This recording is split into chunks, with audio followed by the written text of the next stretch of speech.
Lo he visto en la clase a los efectos de, ¿cómo se llama? De evacuar alguna duda que haya quedado. La clase pasada estuvimos hablando de la elaboración de los vinos tintos, ¿tá? Y estuvimos hablando del proceso de los tintos. Entonces yo voy a hacer un pequeño resumen al respecto, repasando un poco los conceptos para hoy entrar un poco en lo que es la elaboración de los rosados, ¿tá? Creo que los rosados habíamos arrancado algo o lo habíamos comenzado a visualizar un poco, pero bueno, voy a retomar de los tintos, termino con los rosados y si nos sobra un poco de tiempo, arranco espumosos, ¿está? Entonces, para hacer un vino tinto, lo primero que necesitábamos, dijimos, es variedades tintas. No podemos hacer un vino tinto con variedades blancas porque obviamente necesitamos la pigmentación. Esta pigmentación se encuentra en la cáscara. Son los componentes dentro de los polifenoles, componentes químicos, son los antocianos. ¿Por qué los menciono? Porque estos son importantes después cuando veamos la parte de la crianza. Si bien yo ya lo expliqué muy por arriba, esos antocianos forman parte de esa polimerización que se da dentro de la barrica, por eso los estoy mencionando ahora. Entonces, los antocianos son los responsables de brindarle el color al vino tinto y los taninos de brindarle el cuerpo, ¿tá? Que se encuentran principalmente en cáscara y semilla. Y los antocianos se encuentran en cáscara porque son los responsables de la pigmentación. Entonces dijimos que para hacer un vino tinto íbamos a comenzar por cosechar la fruta, que la cosechábamos en cajones de 20 kilos, a los efectos de que no se llegue, no, que no se dañe, y la llevábamos a bodega, en donde lo que hacíamos era primero una preselección de racimos, a los efectos de sacar algún racimo que esté alterado con botrytis o alguna alteración del viñedo o que no esté en condiciones. Entonces ahí hacemos una selección manual de racimos, que dijimos que la elaboración de vinos de mesa eso no corre porque, em, porque buscamos otro tipo de calidad de vino. Entonces no es tan necesario una exhaustiva selección porque se apunta a otro estilo de vino, ¿tá? Otro tipo de calidad. Entonces lo que hacíamos una selección manual de los racimos y después hacíamos una tarea que se llamaba Despalillar. despalillar, muy bien. El despalillado era la tarea en la cual nosotros retirábamos la parte leñosa a través de una máquina que lo que hacía era girar a gran velocidad y lo que hacía era retirar la parte leñosa de los granos y con los granos nosotros lo que hacíamos era lo poníamos íbamos a ir con esos granos, perdón, a una segunda cinta de selección en donde lo que vamos a seleccionar son los granos de calidad. Lo que hacíamos era eliminar granos abortados, aquellos verdes chiquititos, o eliminar pedacitos de cobajo que se pudieran haber colado de la máquina de despalilladora, y lo que hacían esos granos se continuaban en carrera. Si estuviéramos hablando en el proceso de elaboración de un vino blanco, acá íbamos a la prensa, pero si nosotros colocamos la prensa en esta instancia, lo que obtendríamos sería un blanc de noir porque la prensa lo que hace es, me retiene cáscara y semilla y yo necesito que para hacer un vino tinto haya cáscara y semilla. Bien, entonces lo que hacíamos era incubar. ¿Qué quiere decir? Que lo poníamos en la cuba de fermentación y ahí le agregábamos la levadura, porque teníamos dos opciones, tenemos dos tipos de levadura. Las levaduras autóctonas o nativas, que son las que vienen del viñedo, que dijimos que es un poco riesgoso, aunque hay algunos emprendimientos que las utilizan. ¿Por qué? Porque puede haber competencia de nutrientes en lo que refiere a la elaboración de esos vinos y podría generar parada de fermentación. Entonces, para evitarnos todos esos problemas, inoculamos levaduras, agregamos levaduras naturales, pero seleccionadas, que ya vienen adentro de un paquete, y lo que hacemos es hidratarla, acostumbrarla al medio, la sembramos y que arranque la fermentación. Dijimos que el proceso de fermentación de los vinos tintos dura un poco más. En los blancos habíamos visto que era de 7 a 15 días, perdón, de 1 a 10 días, y en los tintos es de 15 a 30, un promedio de 30 días. ¿Por qué? Porque normalmente los enólogos lo que hacemos en bodega es hacer maceraciones. Ese contacto previo a una menor temperatura, previo al proceso fermentativo, colabora en la extracción de color y aromas. Después comienza a darse el proceso fermentativo. Ese primer proceso demora 10 días, más o menos. Después comienza a darse el proceso fermentativo, en donde agregamos esta levadura y comienza a consumir el azúcar y transformarlo en etanol. Como comienza a aparecer etanol, el etanol ayuda a diluir los componentes que están en la cáscara. Entonces va a empezar a ceder un poco más de color al mosto que está fermentando. Andrea. Profe, buenas tardes. Buenas tardes. La levadura, entonces, cuando ya pasa, yo el otro día me anoté así, pasaje al tanque de maceración, ¿sí? Y ahí empieza lo del sombrero y todo. Ahí ya se agrega lo de la levadura, o la levadura después de estos 10 días se agrega. Después de los 10 días, porque vos no fermentás de Está, entrada. entonces lo anoté bien, me generó la ¿Ah? duda ahora. Ahí Está, va. Sí, lo que pasa es que yo fui de gracias. atrás para adelante y capaz que eso mareó. Yo lo que hago es, coloco todas las uvas adentro del tanque y ahí normalmente se hace una maceración en frío, se llama. ¿Qué quiere decir en frío? Que la dejo a una temperatura del tanque de 14 grados, en donde la levadura no está muy cómoda, un poquito menos, o sea, todavía no agregué la levadura. Entonces tengo un lugar que todavía, si hubiera en el ambiente, no fermenta, aunque podría, porque los blancos los fermentamos a esa temperatura, pero la idea es que esté bastante fría esa uva en el tanque para que, y sin agregado, o sea, se supone que no debería de fermentar porque nosotros en la cinta de selección, ¿se acuerdan? Matábamos todos los microorganismos que venían del viñedo. Por lo tanto, la uva está antiséptica, o sea, no tiene nada. Entonces, yo lo puedo poner a una temperatura de 14, entre 12 y 14 grados para macerar en frío, y ahí lo que va a pasar es que los componentes de la cáscara se van a ceder hacia ese mosto. Pasado esos 10 días aproximadamente, en el caso que el enólogo decida hacer la maceración, se procede a agregar las levaduras en ese momento y ahí comienza entonces a fermentar. Pero mientras que está fermentando, lo que yo les decía, se está generando etanol y ese etanol lo que hace es favorecer la extracción aún más de color y de taninos de color de la cáscara y taninos de semilla, mientras que se está fermentando.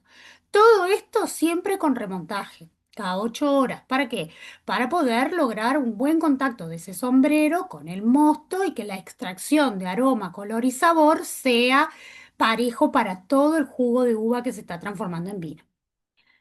Bien, el proceso de fermentación, Alejandra, sí, una pregunta. Entonces, esos 10 primeros días en esa maceración prefermento, ¿es a 14 grados?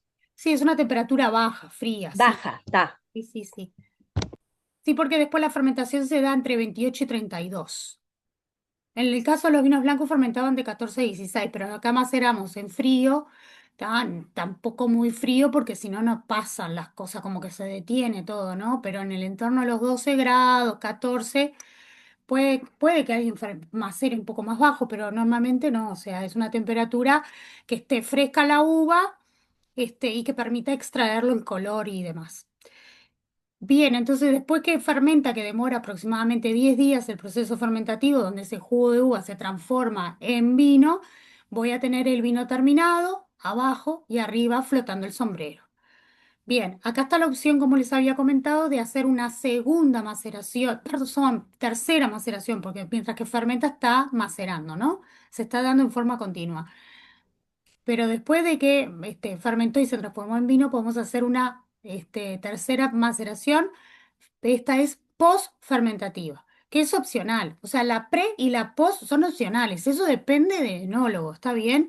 Normalmente la pre-fermentativa la hace todo el mundo y la post-fermentativa va a depender de lo que quiere el enólogo. Entonces, en la post-fermentativa, al haber ya alcohol, el alcohol actúa como un diluyente y lo que hace es, ahí sí, extraer con mayor potencia, vamos a decir, a una temperatura de 20 grados Celsius, los taninos de semilla, porque el color prácticamente ya se obtuvo entre la maceración prefermentativa y la maceración fermentativa. Ahí prácticamente las cáscaras están rosaditas, muy translúcidas, porque prácticamente ya le dieron todo el color al jugo que se transformó en vino. Y ahí entonces voy a macerar si quiero 10 días más y voy a apuntar hasta terminar de sacar, diluir y extraer los taninos de la semilla, ¿va? Para otorgarle un poco más de cuerpo al vino. Terminado ese periodo y que completa aproximadamente unos 30 días para un tinto haciendo todo el proceso, se procede a separar el vino de gota del orujo o lo que sería el sombrero.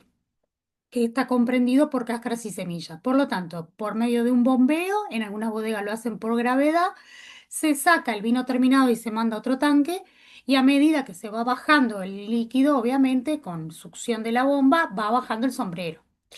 Cuando el sombrero llega abajo y yo evidencio que no hay ya más salida de líquido y que empiezo a ver que empiezan a salir cáscaras y demás, freno ese proceso y lo que hago es ese mosto perdón, ese orujo que está mojado en vino, ya es vino eso, lo voy a poner en la prensa.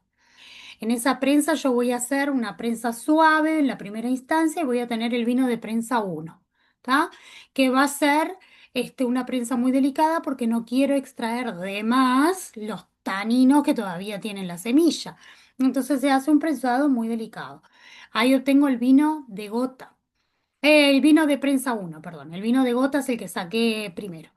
Bien, después todavía queda cáscara y semilla adentro de la prensa, por lo tanto, el enólogo puede mandar ese vino a otro tanque, o sea, tenemos vino de gota, vino de primera prensa, y podemos volver a prensar con una presión más fuerte lo que está quedando en la prensa.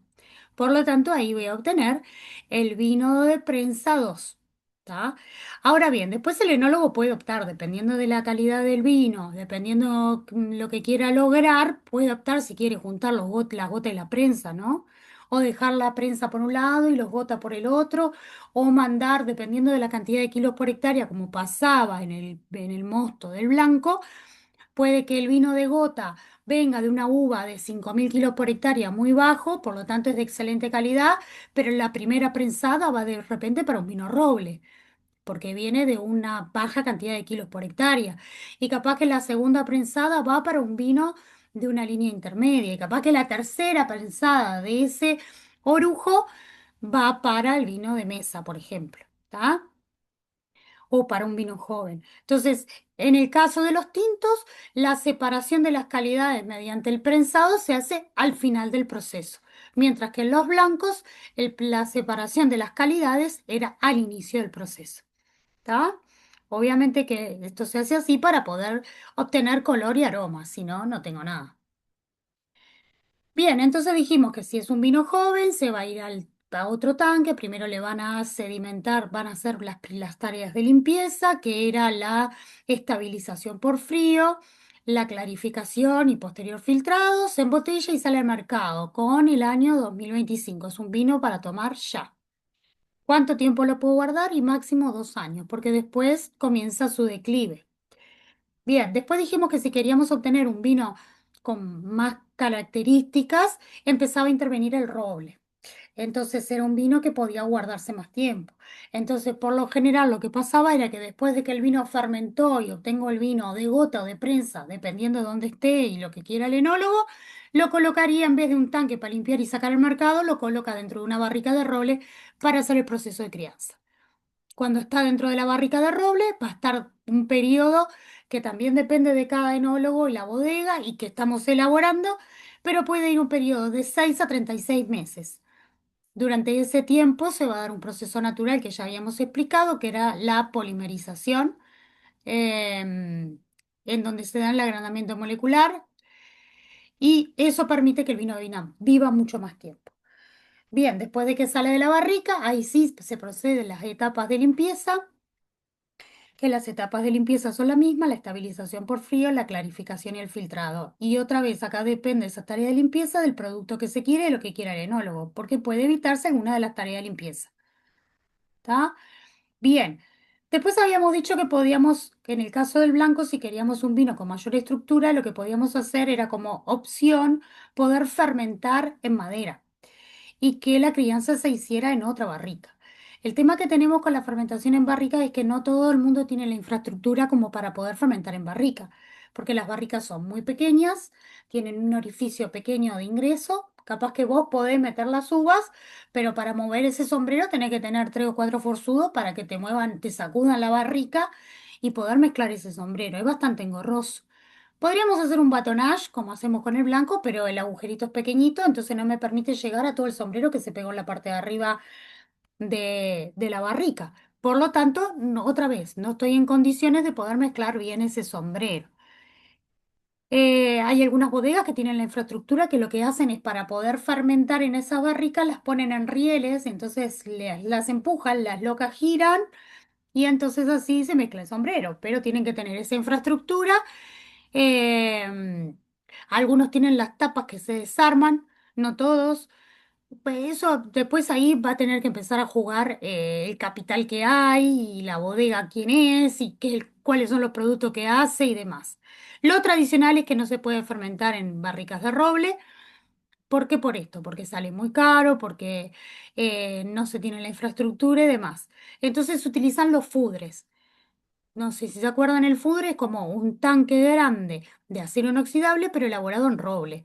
O sea que la madera, desde el proceso fermentativo, ya está aportando descriptores y estructura. Está aportando los taninos de la madera y está aportando un componente sensorial a nivel de olfato que está aportando grandes descriptores aromáticos que se relacionan con el pasaje por la barrica y eso se lo pasa al vino.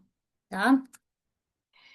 Y nada más, porque no pasa más nada, porque dijimos que mientras que se está fermentando no está entrando microoxigenación, está saliendo a borbotones el gas carbónico, porque está fermentando. Entonces no hay proceso de crianza. Ahora bien, si yo quiero ese vino que fermentó, yo quiero ese vino que fermentó en madera, poder añejarlo, lo tengo que pasar nuevamente a una barrica nueva para que haga el proceso de añejamiento.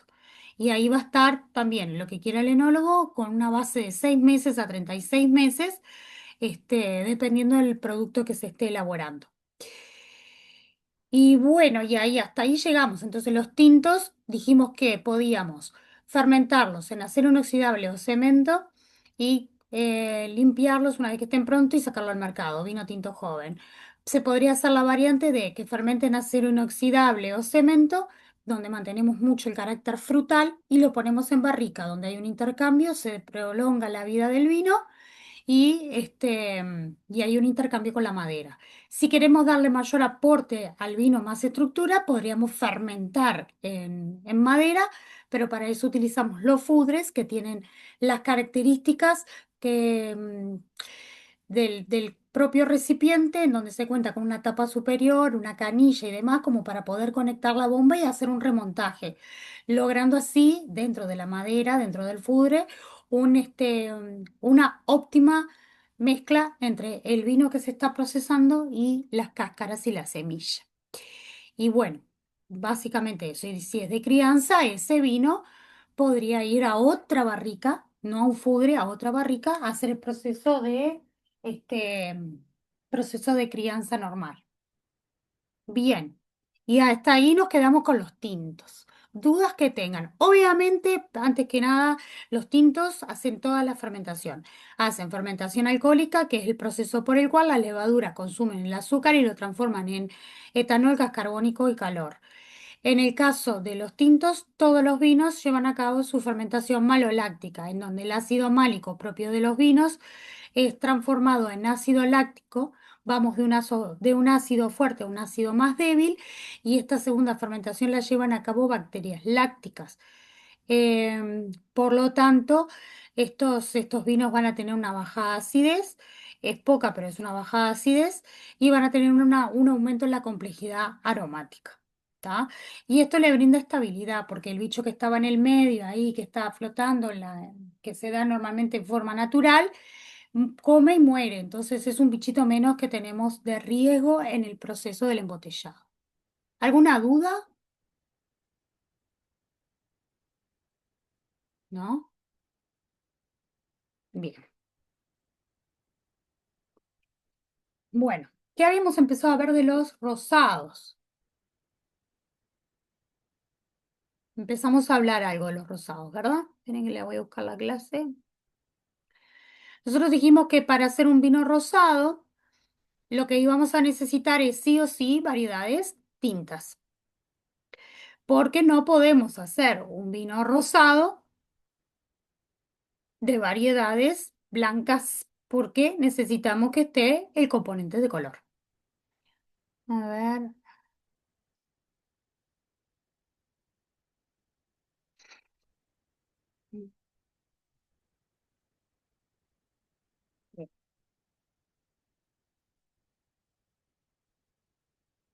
La clase de tinto la vimos, o sea, les pasé, yo la colgué, pero quiero saber si la llegamos a ver.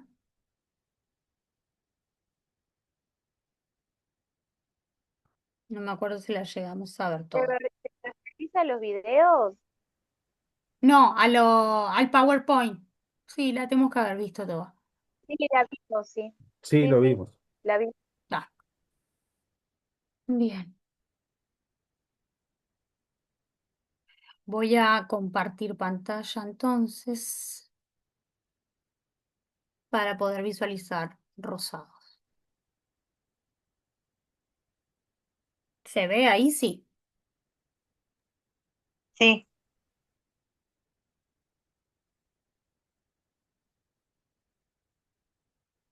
Ah, va. Bien. Bien, vamos a empezar a hablar un poquito entonces de la vinificación en los vinos rosados. Cuando hablamos de la vinificación de los rosados, tenemos que tener en cuenta, como les acababa de decir, que necesitamos para hacer un vino rosado variedades tintas. Obviamente que el producto final va a variar dependiendo de qué variedad tinta partimos, porque dijimos que no todas las variedades tintas tienen la misma intensidad en el color o la estructura y demás. Dijimos que habían variedades como el Pinot Noir y el Pinot Meunier, que son variedades muy ligeras, muy livianas en lo que es cuerpo y color, y en ese tipo de variedades, obviamente los rosados van a ser mucho más tenues, porque obviamente no hay mucho componente de color. Si yo quiero hacer un rosado a partir de la variedad Tanat, obviamente la cosa va a cambiar. Entonces, comenzamos a hablar un poquito de la elaboración de los rosados.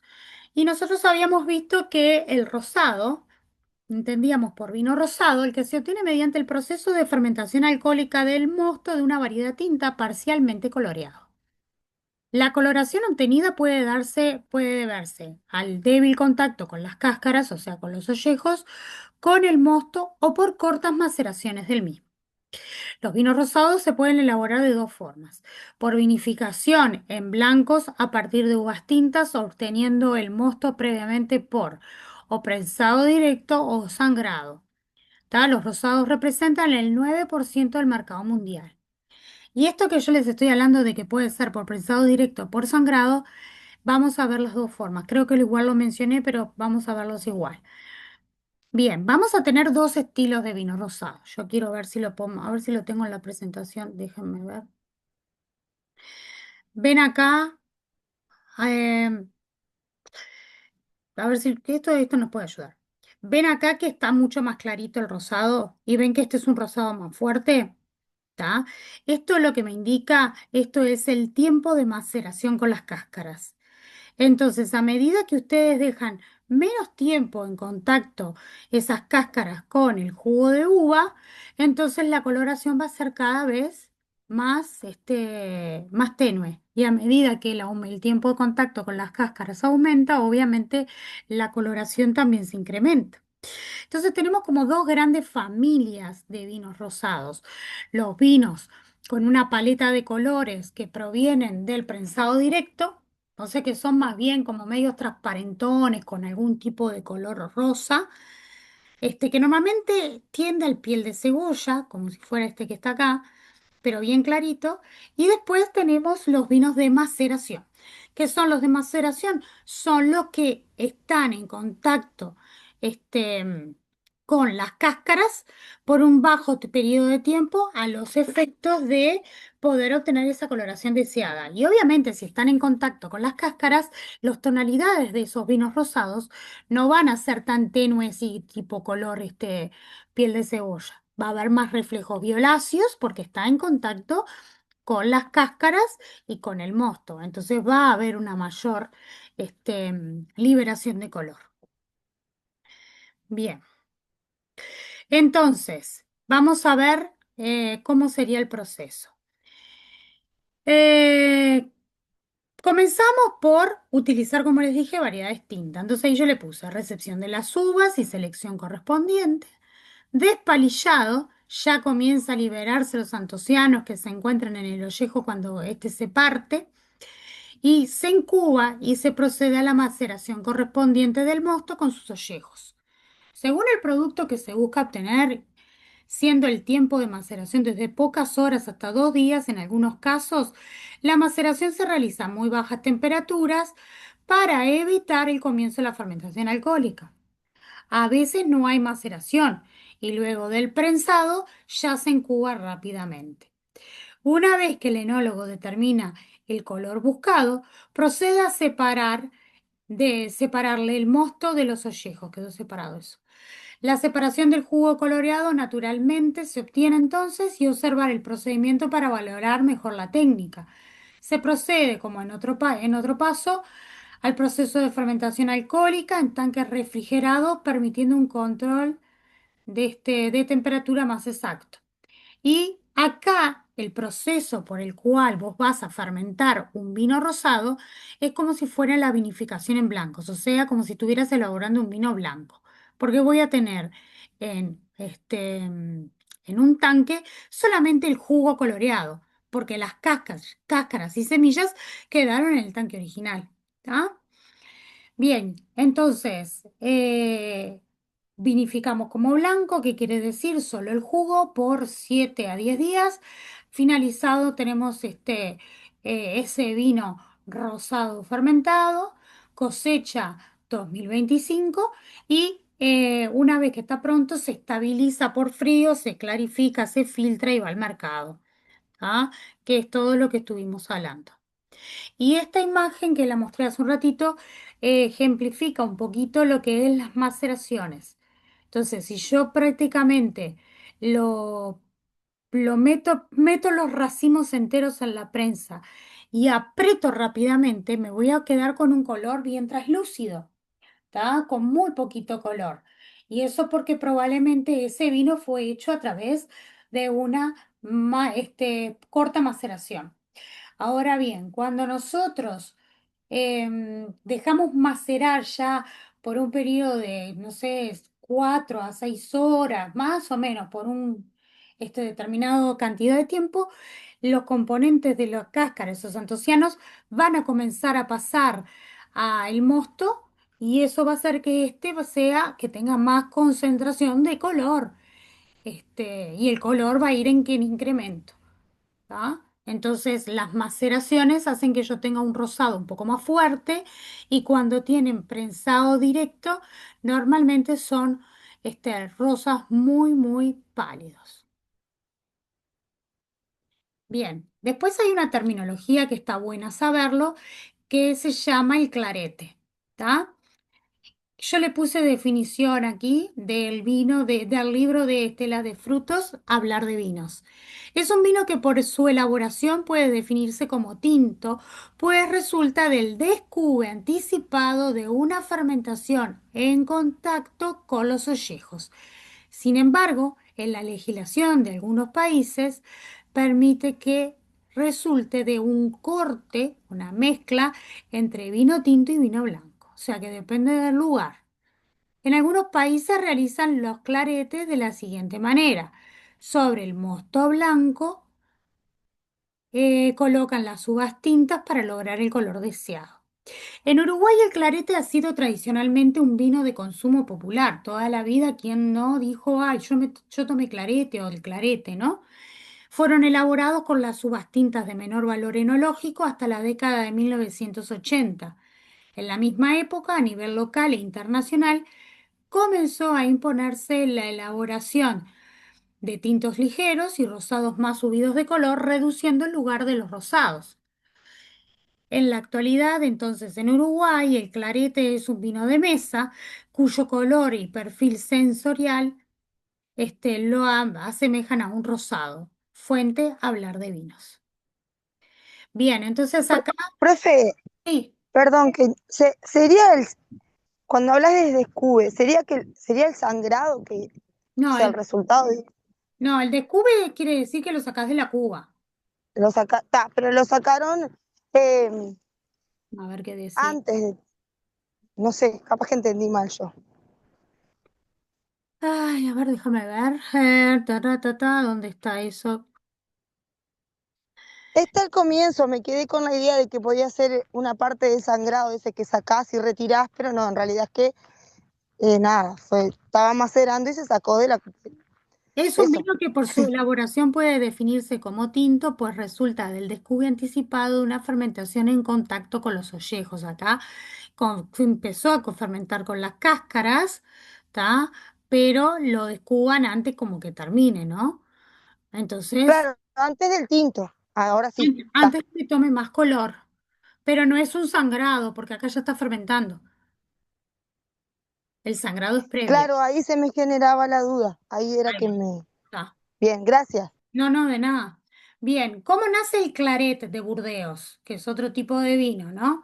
Al inicio de su producción se elaboraban con las variedades tintas Merlot, Cabernet Franc y Cabernet Sauvignon. Se presenta como un intermediario entre un vino rosado y un vino tinto. Surge del macerado débil de las variedades tintas, siendo más largo que para los rosados y más débil que para los tintos. Es un intermedio. Fue uno de los primeros vinos que se exportó a Inglaterra. En Bordeaux, el claret es en realidad el descendiente del clarete francés. El consumo de este vino data de la Edad Media y era muy apreciado. Se presenta como un vino tinto muy ligero, con expresivos aromas a frutos rojos frescos que conquistó inmediatamente a los comerciantes y viajeros y artistas. A los ingleses les encanta especialmente. Se llegó incluso a componer una canción en honor a este vino rosado con carácter. Cuando bebo un vino claret, decía la canción. Descubre ya esta denominación, se descubre ya que esta denominación de origen de Burdeos a través del Domaine du Cheval y Chateau Tucor. Bien, entonces, los diferentes estilos de los vinos rosados a nivel mundial. Vemos que hay diferentes etiquetas con diferentes colores. Entonces, estilo Provence son estos vinos que son elaborados en el sur de Francia en la Provence, en donde son vinos de prensado directo. Por lo tanto, ven el color que es medio como como un salmón pálido, ¿no? Un color, o un rosa, como un rosa muy viejo, ¿no? No tiene mucho componente de color. Como una piel de cebolla también, pero más, no tan subido. Bien, este tipo de cómo se logra este estilo de Provence. Utilizan el método prensado directo, donde se busca un contacto mínimo con los ollejos. La incorporación de la tecnología es crucial para su obtención, como ser la utilización de frío, nitrógeno durante el prensado, o sea, que estamos inhibiendo lo que sería parte de esa maceración. Si está muy frío, no hay maceración. Este estilo de vino no hay maceración. La evolución del rosé fue desde un rosé con mayor contenido de rojo a un rosé pálido, o un rosa pálido, que tiende la piel de cebolla al color casi anaranjado. Se elaboran con variedades que no presentan tantos componentes de antocianos, o sea, no son muy coloridos. A nadie se le ocurriría hacer un vino de este prensado directo con estilo Provence con una variedad tanat, por ejemplo. Entonces utilizan allí la Cinsault, la Grenache y el Mourvedre.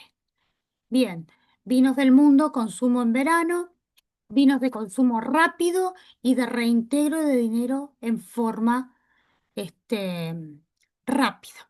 ¿Por qué? Porque es un vino que gusta, que todo el mundo le gusta, entonces fácil de beber, entonces todo el mundo quiere este vino y como que sale y se vende. Entonces, por eso dice que tiene una forma de devolución directa del dinero, porque no demora mucho tiempo en el mercado. Normalmente la gente que le gusta lo compra y lo consume. Bien, y el estilo San Emilion o estilo de vinos que son más coloridos, ¿tá? Este tipo de vinos son los que tienen maceraciones y utilizan con variedades con mayor antocianos. El color se logra por la maceración de los ollejos con el mosto y posterior sangrado. Los colores tienden a ir más al rojo y al cereza. Ejemplo en Uruguay, Tana Rosé de Narbona, Tana Rosé de Artesana y Cabernet Franc Rosé de H. Staniari. Entonces ahí vemos que hay un poco más de color. Quiere decir que acá se puso todos los granos en un tanque y se dejó con un remontaje macerar, por ejemplo, no sé, unas horas, logrando una intensidad de color mucho más subida, como que si fuera un prensado directo, y obtiene esto que tiene un componente de rojo más importante en la propia masa del vino. Bien. Acá les puse también para que ustedes vean de que el estilo de color no solo depende de este proceso, como hablamos, sino también de qué va a depender, de la variedad. No es lo mismo hablar de un Pinot Noir, de un vino rosado, un Pinot Noir, que como verán tiene una intensidad de color muy leve, seguido de un Merlot que es mayor, un Grenache que tiende más a notas con más componente de rojizo y a un Tempranillo que tiene más rojo. Obviamente acá lo que vamos a visualizar también es que hay como dos procesos, ¿no? Están los vinos este, de prensado directo y los vinos que maceran con cáscaras y semillas. Bien. Bien, las tendencias, el mercado y lo que busca la gente. Algunos tips de los rosados. Se deben tomar fríos. Dijimos que los rosados fermentan como si fuera un vino blanco, o sea que fermentan de 7 a 14 días, más o menos, perdón, de 1 a 10 días. A ver, miro, de 1 a 10 días a una temperatura baja. Entonces eso permite, si fermenta a esa temperatura, estamos transformando este vino rosado en vino, ese vino, sí, está bien, ese vino rosado como si fuera un vino blanco, porque no estamos fermentando con las cáscaras. Por lo tanto, al fermentarlo de 1 a 10 días a una temperatura controlada baja, su proceso de transformación en vino es igual que el blanco, porque estoy fermentando solamente el mosto. Mosto coloreado, más o menos coloreado, pero mosto coloreado al fin. Entonces, a ese vino yo le puedo servir a una temperatura de servicio que va a estar baja. ¿Por qué? Porque su proceso de transformación en vino también es baja. Entonces, probablemente ese vino se sirva igual que un blanco joven, ese rosado. O sea que un vino rosado joven se va a servir igual que el blanco, entre 8 y 10 grados. Ahora bien, como es jugo, no hay que hacer remontajes, ni mezclar nada, ni nada. Este jugo de uva rosado va a tener igual comportamiento que el jugo de la uva blanca. Por lo tanto, yo voy a poder hacer 4 vinos como hacemos con los blancos de igual forma. Los vinos rosados jóvenes, rosados que comienzan jóvenes, pero después ese rosado pasa para una barrica de roble. Después puedo hacer aquellos rosados con más estructura, lo fermento en roble y lo añejo en roble. Em, y después puedo hacer el último que era, lo fermento en roble, pero en vez de cambiar la barrica, lo mantengo en la misma barrica y lo que voy a hacer es el surlí, brindándole un poco más de estructura y longevidad a ese vino. Por lo tanto, el rosado, yo siempre digo que nace como un tinto y muere como un blanco. Eso quiere decir que arranca a fermentar o macerar con una variedad tinta, o sea, presencia de las cáscaras. Cuando se obtiene el color deseado, se para el proceso, o sea, que el proceso que arrancó como un tinto, y lo que va a pasar ahora es que va a terminar su proceso de transformación como si fuera un vino blanco.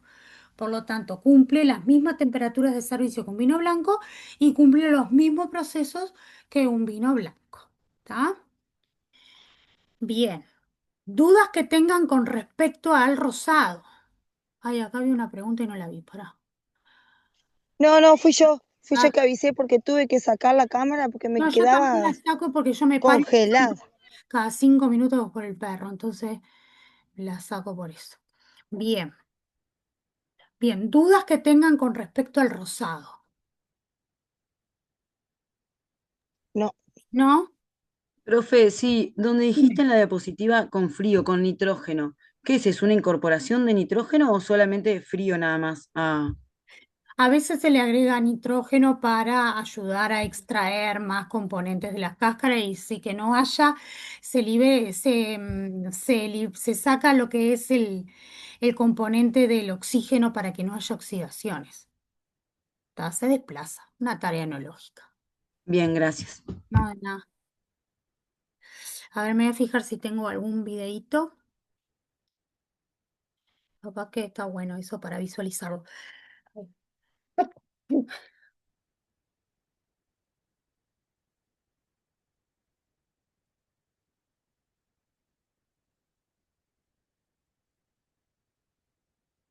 Profe, Diga. el tema del tapón de corcho, tapón de rosca, ¿a qué se debe? Las diferencias. ¿Es una cuestión económica o...? No, es un sí y no. Es por él. Después igual lo vamos a ver eso, pero eso sucede porque este porque ha variado durante lo que es el tiempo la forma de tapar y buscar alternativas, dado que el tapón de corcho es muy caro. Y los vinos se han encontrado que se pueden tener otros tipos de taponado. Lo que es más lo último y lo que confiere ciertas características al vino, no que le da, sino que le permite conservarse mejor, es la taparrosca. Y eso quiere decir que a futuro podemos llegar a tener vinos caros en botella que tengan taparrosca. Y eso no lo tenemos que ver algo malo. La taparrosca Ay, es lo más inerte y lo mejor para tapar el vino. O sea que cuando yo veo un vino taparrosca, tengo que pensar que esa bodega o exporta, o está apuntando a lo que es la producción de vinos de calidad. ¿Por qué le digo esto? Porque la Comunidad Económica Europea y Estados Unidos, cuando vos querés exportar, por ejemplo, vino de Uruguay, los vinos jóvenes, en los jóvenes, te exigen que vayan con taparrosca. Si no tienen taparrosca, no te lo permiten. Pero igual nosotros vamos a hablar un poco del taponado y eso cuando lleguemos a una parte que voy a hablar de servicio lo volvemos a tocar. Pero la taparrosca hay que mirarla como lo último y algo que es innovador y que ya está en el mercado hace unos años. No lo tengo que mirar como que, pa, mira qué berreta utiliza taparrosca. No, todo lo contrario. Capaz que esa misma bodega exporta, capaz que apuesta a la calidad de sus vinos en el mercado, que le pone taparrosca, así que la taparrosca la tengo que ver como algo positivo. bien, gracias. No de nada. A ver, ¿qué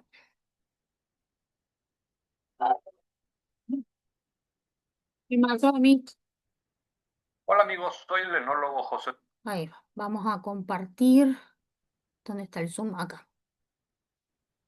Oiga, no quiere. Ahí. Vamos a poner el aire, el sonido y todo eso. Acá. ¿Se ve? Sí. Sí, se ve, sí. Bueno, vamos a ver. Son 4 minutitos. Hola amigos, soy el enólogo José Sánchez Gavito y en esta ocasión te quiero platicar sobre un vino que a mí me encanta, un vino rosado.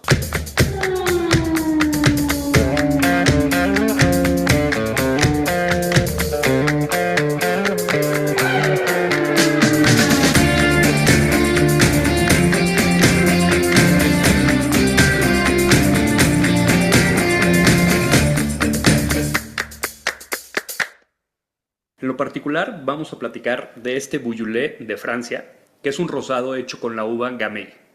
Lo padrísimo de un vino rosado es que no es ni un vino blanco ni un vino tinto. La forma de producirlo, por lo menos la forma tradicional, es a través del sangrado. Esto quiere decir que cuando llenamos un tanque de uva tinta para producir un vino tinto, nosotros lo que hacemos es un sangrado.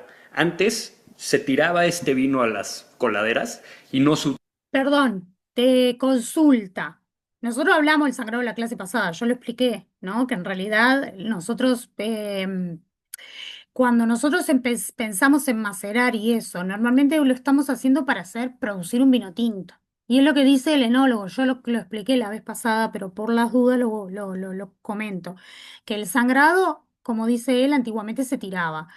Hoy en día lo que se hace es, se saca el 10% del tanque con el fin de concentrar lo que es el futuro vino tinto que va a quedar ahí, y ese 10% de jugo que se retira del tanque para lograr una mayor concentración, o sea, igual cantidad de cáscara con menos jugo para el futuro tinto, ese jugo que se retira va a estar destinado a la elaboración de rosado, porque va a estar en contacto pocas horas con ese sombrero y como yo quiero retirar un porcentaje para concentrar el color y el aroma de los tintos, ese jugo que yo retiro lo destino normalmente, el sangrado de cada tanque se destina a la elaboración de ese rosado. ¿Eso se acuerdan? Sí, Sí. eso fue lo que me mareó a mí hoy, por eso la Ah, pregunta. no, pero eso solo sería, pero eso vos me preguntaste otra cosa. ¿Qué me preguntaste? No, yo te preguntaba eso de la definición del clarete. Ah, no, pero eso no es la definición del Es clarete. distinto, Ahí va, ¿está? es Vamos distinto. Ahora entendí, sí, sí, sí. vamos a seguir escuchando, le voy a retirar un poquito para atrás. Ahí va. Antes se tiraba este vino a las coladeras y no se utilizaba. Lo que queríamos hacer era concentrar la cantidad de piel en un vino tinto. Una persona muy inteligente dijo, oye, ¿por qué no juntamos este líquido y producimos un vino con toda la técnica de hacer un vino blanco para así aprovechar este líquido que antes era lo que el productor sangraba de su producción? Y esta fue la forma en la que apareció este precioso vino, ¿no? En lo particular, hoy vamos a probar, como lo mencionaba, el Chateau Cambon, un rosado de uva gamay. Y a mí me gusta mucho este vino porque esta uva es una uva súper ácida. Entonces siempre vas a tener estas notas muy, muy frescas en el vino, que si lo olemos, a mí en lo particular siempre siento una nota como a fresa, pero fresa muy ácida, muy justo lista para ser cosechada. También tiene una nota láctica que es muy atractiva. Tal cual estoy pensando en fresas con crema cuando huelo este vino y es un aroma muy muy agradable. A mí en lo particular me gusta servirlo a temperatura un poquito fría con ganas de resaltar este frescor y esta acidez muy muy viva, muy fresca. Si agitamos el vino, lo que estamos encontrando son mucho más notas tostadas, almendra tostada, tipo de notas que normalmente encuentras en la oxidación de un vino. En lo particular, yo siento que es un vino súper fresco, ya estoy salivando para probarlo.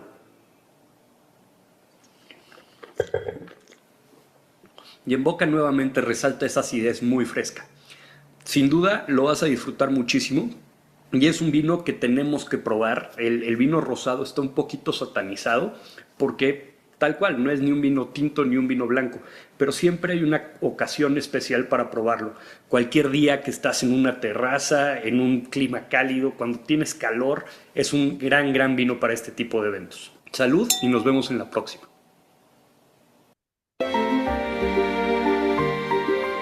Muy lindo, pero muy lindo, pero no me dijo nada de lo que yo quiero. Explicó lo que es un rosado. Quiero ponerles otro. Me pareció que iba a ser interesante, pero no, este no. Denme un segundito y ya les comparto. A ver si este hombre, acá tiene varios rosados. Vamos a ir con este, a ver qué explica. Este es un sommelier. Esperen que les diga. Y es viernes y hablamos de vinos. Nos acompaña el sommelier mexicano Ricardo Espíndola. ¿Cómo estás? Bien, Lucero. Muy contento de estar aquí de nuevo. Es temprano para hablar de vinos, pero es viernes, ¿qué importa? No importa. Bueno, ya después de las 3 ya estamos bien. Oye, vino rosado en esta ocasión. Pues Traes estamos, varias muestras. estamos ¿Cuántas? en el verano, pues uno de los vinos que llamamos de verano es el vino rosado. Para el calor es buenísimo. Para el calorcito, sí, súper rico. Acuérdense, lo hemos platicado, vino blanco, vino rosado y vino espumoso son frescos, hay que tomarlos fríos. Entonces es una opción perfecta para tomar hoy en verano. Lo interesante, pues bueno, es que nos han vendido algunos rosados en la historia y más en México un poquito, el rosado con una tendencia hacia lo dulce, ¿no? Y muchas personas piensan que eso es un rosado y la verdad es que no. El rosado es yo diría, es un vino blanco atrapado con un poquito de cuerpo de tinto, no sé cómo explicarlo, ¿no? Porque la verdad todos los rosados se hacen con uvas tintas, ¿no? Un buen rosado proviene de un Cabernet, de un Merlot, de un Malbec, de un Tempranillo, de un Syrah. Aquí les traje un poquito las muestras. Bueno, muestras, vean los colores, aquí está muy clarito. Es muy sencillo de entender. El vino tinto, lo hemos platicado, se saca el jugo de la uva blanca, se pone en el tanque con las pieles y las semillas para que la piel dé color. Esperen, esperen, esperen. Eso es lo que se llama un vino. Para. ¿Para qué le quiero dejar de compartir? Hay una nueva denominación de vino que hace ya un tiempo que se empieza a utilizar, que es el vino naranja. Capaz que escucharon en algún lugar el vino naranja, ¿no? Bien, el vino naranja es un blanco. Yo no sé si fue lo que dijo eso, pero paré la rotativa por las dudas. Ahora voy a escuchar de vuelta. Es un vino blanco que lo maceran con sus cáscaras, ¿tá? O sea, un jugo que lo maceran por un largo tiempo con la cáscara y las cáscaras le van a ceder unas tonalidades medias así que quedan como anaranjadas. Y esa es la nueva tendencia de hacer vino naranja. Ahora en el corte me voy a fijar si encuentro algo de vino naranja para que lo vean. Ahora, si el loco este dijo, el muchacho este dijo, que agarraban el mosto del blanco, si no entendí mal, quise parar la rotativa por eso, y le ponen cáscaras de tinto, eso en realidad no sería un rosado rosado, porque en realidad estás agarrando una variedad blanca y le estás poniendo variedad tinta, ¿se entiende? No está como dentro de la denominación de rosado. Para ser rosado tiene que ser o por sangrado o por maceración. O sea, Claro, porque es un vino blanco que lo fermenta y lo cría con cáscaras de tinto. eso, claro. Entonces ahí es otra técnica de vinificación. Es como una cofermentación cuando fermentan dos cosas. Claro. Ah, pero vamos a terminar de escucharlo y yo voy a buscar igualmente la definición de, para que no lo, ahí, no los veo ustedes, la definición a ver si aparece algún videíto de vino naranja, que acá estamos produciendo vino naranja. Establecimiento Juan ¿Y y y a qué tendrías notas de sabor, profe? A blancos con coloración de piel de cebolla. Bien. Es como un vino blanco. Lo único que tiene un color medio como piel de cebolla en la cáscara, ¿está?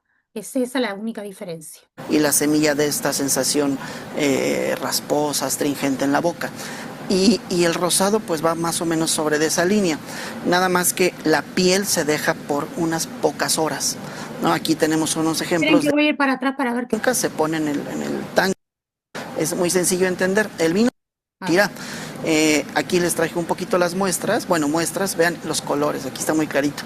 Es muy sencillo de entender. El vino tinto, lo hemos platicado, se saca el jugo de la uva blanca, se pone en el tanque con las pieles y las semillas para que la piel dé color y la semilla dé esta sensación rasposa, astringente en la boca.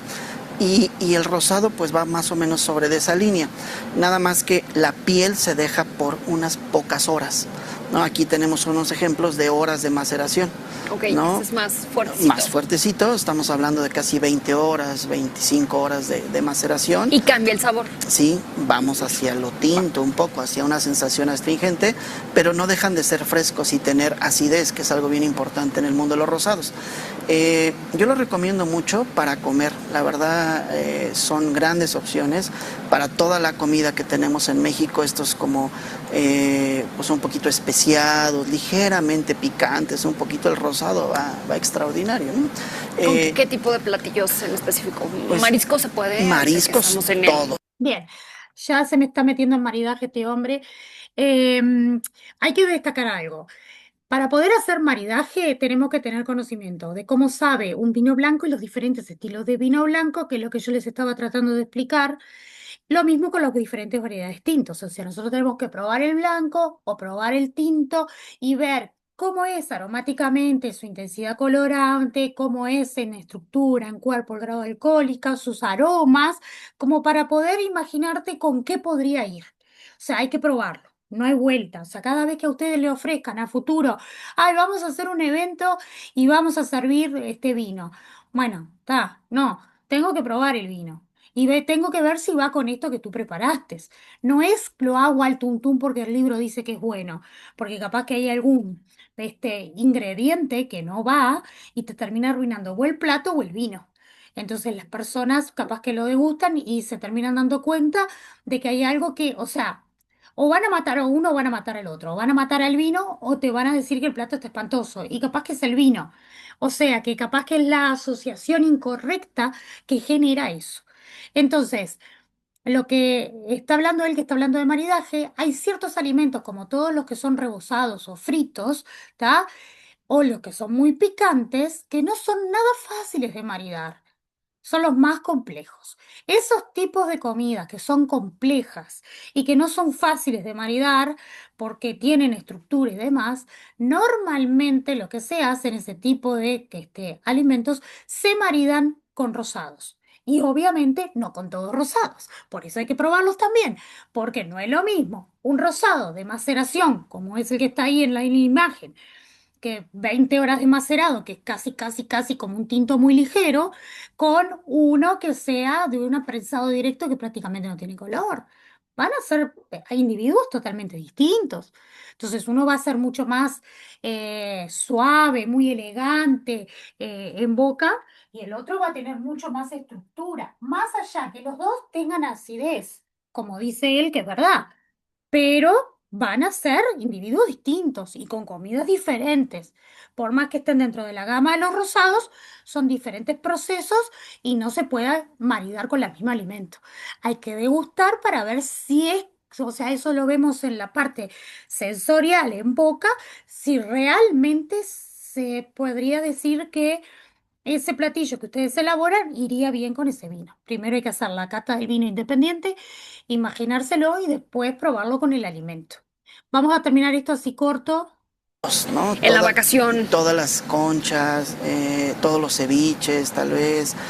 Ahorita que estamos en temporada, y de hecho, ahorita lo acabo de pensar, con el chile en nogada. O Qué sea, rico. si piensan en una opción de chile en nogada, que ahorita ya estamos en temporada, pues para mí la mejor opción es un vino rosado. Un vino rosado que vaya más hacia color un poquito más intenso. La nogada es una crema ahí un poquito pues de buen sabor, hacia tendencia dulce. Entonces los rosados, digamos originales, van hacia menos azúcar. Entonces hay un contraste muy rico de sin azúcar con un poquito de azúcar de la nogada, todos los ingredientes agridulces especiados que tiene el chile, ¿no? La sensación del chile en particular, y esto es algo espectacular. Temperatura y conservación. Temperatura, pues fresco, ¿no? Recomiendo, pues como siempre, como el blanco, ¿no? Meterlo a la cubitera, agua con hielo, dejarlo ahí unos 10 minutos. Pero el hielo afuera, hay que aclarar. Sí, no adentro en la copa, lo habíamos comentado, no en la copa, no le pongan hielo a la copa, sino la botella, la cubitera, agua con hielo y lo dejamos ahí unos 10, 12 minutos. O si no, el refrigerador 1 hora y yo creo que vamos bastante bien. Bien, cuando compramos un vino, piensas en este caso en un vino rosado, nos encontramos con muchas marcas, muchas indicaciones, danos una orientación. Pues yo creo que el principal detalle es que chequen en la etiqueta que sea un año reciente. Okay. El rosado es un vino muy delicado, ¿no? Yo recomendaría ahorita probar un vino que sea 2017, tal vez máximo 2016, por ahí debe de estar bien. Es viejo el video. Y si ya llegaron los del sur de Argentina, de Australia y de Chile 2018, pues ya a probarlos, porque es un vino muy delicado. Son pocos ejemplos en el mundo de algunas denominaciones donde puedes consumir vino rosado un poquito más viejo, más maduro. ¿Un año recomiendas tú? Yo un año estaría perfecto. Por ejemplo, aquí tenemos un 17, creo que todos son 17 los que hoy tengo. Realmente los conseguí hoy allí en la cava y de lo que yo tenía y pues son los que tenemos ahí en la escuela y todos 17. Súper frescos. Ricardo, muchísimas gracias por la recomendación. Bien. Está claro. Es igual el consumo que un vino blanco, ¿está? Igualmente ya lo habíamos hablado, pero está bueno escucharlo. Igual yo quería mostrarles algo que tuviera de elaboración, pero veo ahora en el receso. Vamos a cortar porque si no se me va a trancar, ¿está? Hacemos 10 minutitos y volvemos. Si no llegara a haber dudas, voy a buscar algún videito. Vamos a empezar con los espumosos, ¿está? Bien, corto entonces. Ok. Primero tengo que cortar acá, pará.